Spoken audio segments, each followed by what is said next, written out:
Kronik bronşiti olan, kabız olan, yüksek tansiyon olan insanlarda eğer aort anevrizması varsa patlama riski maalesef yüksek. Aort anevrizmalarının en sık ölüm sebebi ne biliyor musun? Böyle bir hastaya ameliyat yapmayalım da 7 tane stent takalım, bence cinayet. Stent takılan hasta tamamen iyileşmiş sayılır mı? Sadece ertelemiş sayılır. Tamamen iyileşmen için sen sadece anı kurtarırsın. Ama yarını kurtaramazsın. Ülkemizde ve dünyada bypass tamamen bitmedi. Bypass halen dimdik ayakta. Sadece sıkıntı kalp krizi geçiren insanların yarısı ben sağlıklıyım bana bir şey olmaz diyen insanlar.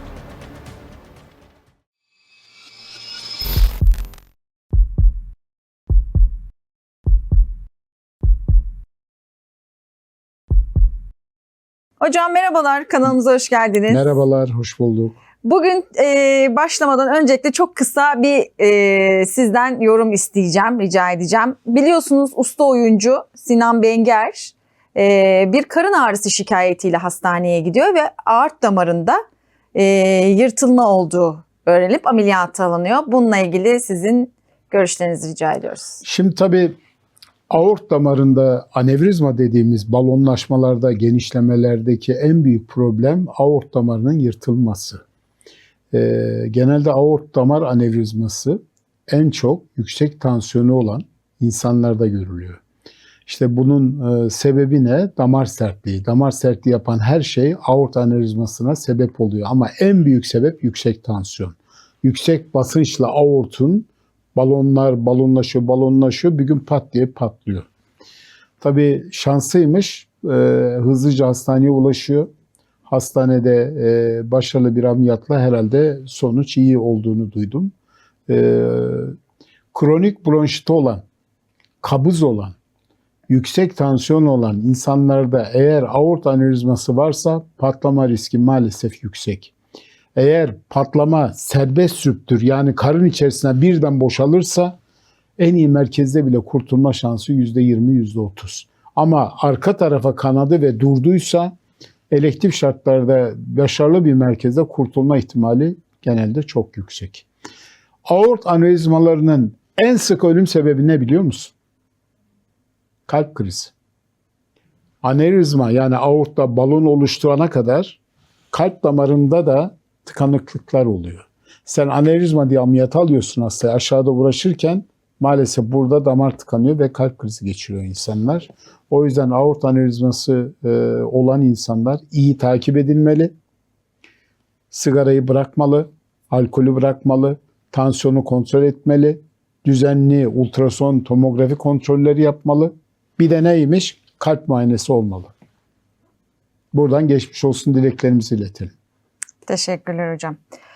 Hocam bir hastaya 7 stent takmak tedavi midir yoksa erteleme mi? Yani bu çok da can sıkıcı bir soru. Şöyle, tabii ki stentler oldukça başarılı, yeni teknolojiler, invaziv kardiyoloji oldukça başarılı işlemler yapıyor. İlave ameliyat şansı olmayan yüksek riskli hastalarda yapacak hiçbir şey yoksa, ameliyatı kaldırmaz deniyorsa ve anjiyo yapmaya, stent takmaya eğer mahkumsanız iyi bir şey. Ama yok hocam adam 50 yaşında damarları cillop böyle bir hastaya ameliyat yapmayalım da 7 tane stent takalım bence cinayet. Bypass yapılması gereken hastaya stent takmak hata olabilir mi? Şimdi özellikle son 5 yılda invaziv kardiyolojideki gelişmeler, teknolojik ilerlemeler ve stentlerin kalitesinin artırılması, girişim yapılacak tellerin gelişmesiyle birlikte, teknolojilerin gelişmesiyle birlikte bypass sayıları oldukça azaldı. Ama halen özellikle çok damar hastası, şeker hastaları, uzun segment ciddi darlık ya da tam tıkalı olan damarlarda halen altın standart bypass.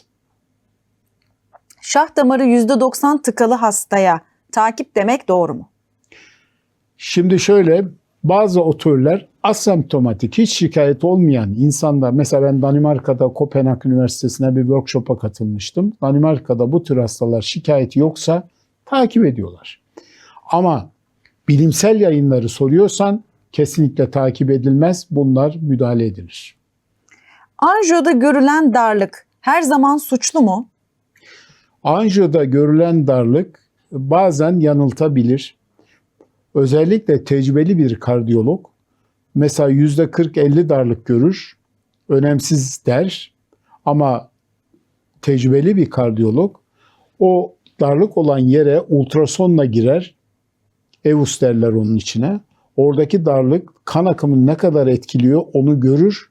O darlık belki de ciddi bir darlıktır. O zaman oraya stent takar. Yok, hakikaten önemsiz bir darlıksa bir şey yapmaya gerek yok. İlaçla takip edilir. Stent takılan hasta tamamen iyileşmiş sayılır mı? Sadece ertelemiş sayılır. Tamamen iyileşmen için ateroskleroz dediğimiz damar sertliğini ortadan kaldırman lazım ki bu mümkün değil. Ama stent anı kurtarır. İşte darlık vardır, kalp krizi geçirmişsindir ya da geçirmemişsindir, ağrım vardır, kalp dolaşımı kötüdür. Stent takınca kalp dolaşımı normale döner. Dolayısıyla sen sadece anı kurtarırsın ama yarını kurtaramazsın. Bypass mı stent mi? Aslında soru yanlış mı? Yani hastaya göre değişir. Hastaya göre kimi hastaya stent, kimi hastaya bypass. Şuradan gerçekten insanlara şunu söyleyeyim. Ülkemizde ve dünyada bypass tamamen bitmedi. Bypass halen dimdik ayakta. Sadece sıkıntı maalesef gerek hasta gerek kardiyologların en çok tercihi maalesef stent. Tam tıkalı damara müdahale gereksiz mi? Bu damara göre değişir.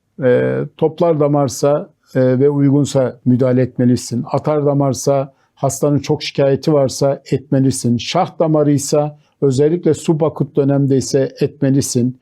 Kalpte ise, kalpte hasta efor kapasitesi kısıtlı, semptomatik şikayetleri varsa etmelisin. Yani hocam şah damarı tam tıkalıysa hiçbir şey yapılamaz mı? Yapılabilir. Özellikle 2 aya kadar olan ilk 15 gün tam tıkalı hastalarda hibrit yöntemle bu damar açılabilir. İnmede artık geçti denilen hastalar kurtarılabilir mi?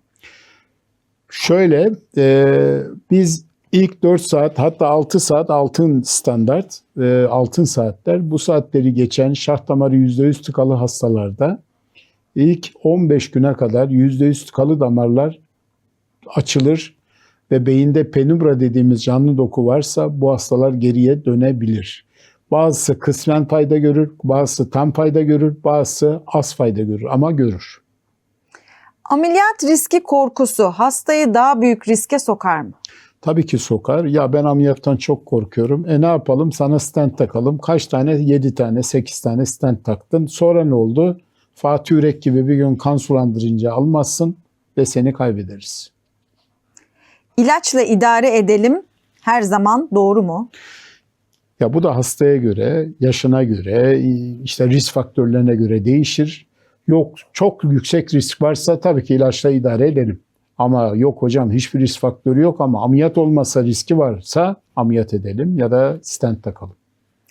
Kalp ameliyatı olmak mı daha riskli, olmamak mı? Bu da hastaya göre, risk faktörlerine göre, cinsiyete göre değişir. Ama hasta efor kapasitesi kısıtlanmış, konforu bozulmuşsa kesinlikle ameliyat olmalı. Hastaya en doğru tedavi her zaman ilk önerilen tedavi midir? Değildir tabii ki. İkinci bir görüş almakta her zaman fayda var. Hatta 3. görüşe bile başvurabilirsiniz.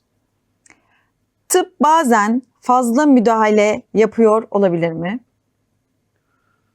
Bu ucu açık bir soru. Her branşta bazı şeyler abartılı gelebilir. Burada önemli olan hastaya zarar vermemek. Asıl sorun hastalık mı yoksa yanlış tedavi seçimi mi? Yani bu da doktorun vicdanı, hastanın kararıyla ortaya çıkan bir süreç. Asıl sorun büyük damarlar değil, kılcal damarlar olabilir mi? Olabilir. Özellikle beyinde, kalpte, bacakta kılcal damarlar hakikaten tıkalı olabilir. Bazen onlara hiç müdahale edemeyebilirsin. Bunlar da hastanın yaşantısını kötü etkileyebilir. Kalp krizi aslında pıhtının karakterine mi bağlı? Kısmen öyle. Yani normalde pıhtı oynak ve kopabilen bir pıhtıysa büyük sıkıntı. Çünkü aniden bir damarı tıkayabilir. O tıkandığı zaman da sonuç çok katastrofik ve komplikasyonlu olur. Hocam, damar sertliği aslında bir erken yaşlanma hastalığı mı? Maalesef kısmen öyle. Çünkü sen bugün 30 yaşında görünüp 60 yaşında bir insanın damarlarına sahip insanlar var. Damar bozulduğu zaman otomatikman vücudun bozuluyor zaten. Beyin kalp krizini tetikleyebilir mi? Yani şöyle tetikleyebilir. Beyin özellikle ani öfkede, ani streste, ani üzüntüde birden katekolamin dediğimiz ve kortizol dediğimiz stres hormonlarını arttırır. Bu da yüksek tansiyon, çarpıntı ve kalp krizine yol açabilir. Tıkalı damar açılmadan da hasta iyileşebilir mi? Bazen bunu yapıyoruz. Yani tıkalı olduğu halde bu hastaya yüksek riski varsa, hiçbir şey yapılamıyorsa yoğun medikal tedavi ve yakın takiple bu hastaları yaşam tarzını, beslenmesini düzenleyerek takip edebiliyoruz. Kalp krizi bazen damarın %50 tıkalı olduğu yerde mi olur? Maalesef olur. Özellikle kalp krizleri %40-50 plak olan hastalarda ani pıhtı oturması çok önemli soru. Mesela %90 damarı tıkalı bir hastanın damarın tıkanmasıyla %40 damarı tıkalı bir hastanın damarın tıkanması arasında dağlar kadar fark var. %90 tıkalı olan damar öldürmez ama %40 olan damar öldürür. Pıhtı sadece damarı tıkamaz, kopup gezer mi? Gezebilir. Akciğer embolisi, işte beyine atabilir. Maalesef olur. Kalp hastalığı aslında tüm vücudun hastalığı mı?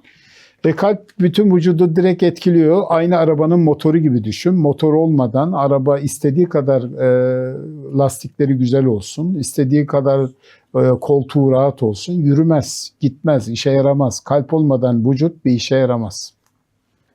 Bacak damar hastalığı kalp krizinin habercisi mi? Şöyle habercisi, bacaklarında plak olan, darlık olan, tıkanıklık olan bir insanın kalbinde de olabilir. Kalp, şah damarı, bacak damarı, aort, bunlar ağacın dalları gibi düşün ama tek ağaç. Dolayısıyla aynı kökten çıktıkları için bir yer etkilenirse başka yerde etkilenebilir. Kalp krizi olmadan kalp hücreleri ölebilir mi? Kalp krizi olmadan kalp hücreleri ölebilir. Özellikle kalp kası iltihaplarında bunu yaşıyoruz. Özellikle enfeksiyonlarda, iltihaplanmalarda kalp hücreleri ölüyor. Peki hocam, kalp ritmi bozulmadan da ölüm olabilir mi? Olabilir. Hiç ritim bozuk olmadan kalp krizi geçirirsin, ölürsün. Ya da kalp tamponatı dediğimiz, kalp zarında kan birikir, kalbin kasılmasını engeller, ölürsün. Damar içi plaklar bir anda mı yırtılır? Hepsi değil ama kalp krizlerinin büyük bir çoğunluğunda maalesef öyle. Damar genişliği değil, damar fonksiyonu mu daha önemli? Yani damarın tabii ki belli çapta olması önemli. Sonuçta beslediği alan önemli. Nereyi besliyorsa o çapta olmalı. Ne kadar incelirse, ne kadar az kan götürürse o bölgede sıkıntı yaşarsın. İnme aslında kalp hastalığının bir sonucu olabilir mi? Dolaylı yoldan evet. Çünkü inme geçiren hastaların ortak paydası yüksek tansiyon. Yani yüksek tansiyonla pıhtı atıyor. Yüksek tansiyonla kanama oluyor. Damar hastalığı geri dönebilir mi? Tamamen dönmez. Ateroskleroz geriye dönen bir şey değil ama yavaşlatabiliriz. Komplikasyonlarını azaltabiliriz, yok edebiliriz. Kalp krizi aslında bir zaman yarışı mı? Kesinlikle öyle. Yani dakikalar içerisinde 1 dakikada 2 milyon kalp hücresi ölüyor. Sen ne kadar erken müdahale edersen o kadar hücreyi kurtarmış olursun. Her stent hayat kurtarır mı? Genelde kritik damarlara takılan stentler evet hayat kurtarır. Aslında çoğu insan damar hastası ama farkında değil mi? Yani şöyle söyleyeyim, toplumun büyük bir bölümünde damar sertliği maalesef yaşla birlikte artıyor. Hatta bu damar sertliği genç yaşlara kadar indi. Dünyada en genç bypass yapılan çocuk 7 yaşında. Buradan pay biç. Sağlıklı hisseden biri en riskli grup olabilir mi? Genelde kalp krizi geçiren insanların yarısı ben sağlıklıyım, bana bir şey olmaz diyen insanlar. Teşekkür ederiz hocam. Ben teşekkür ederim. Bizi izlemeye devam edin.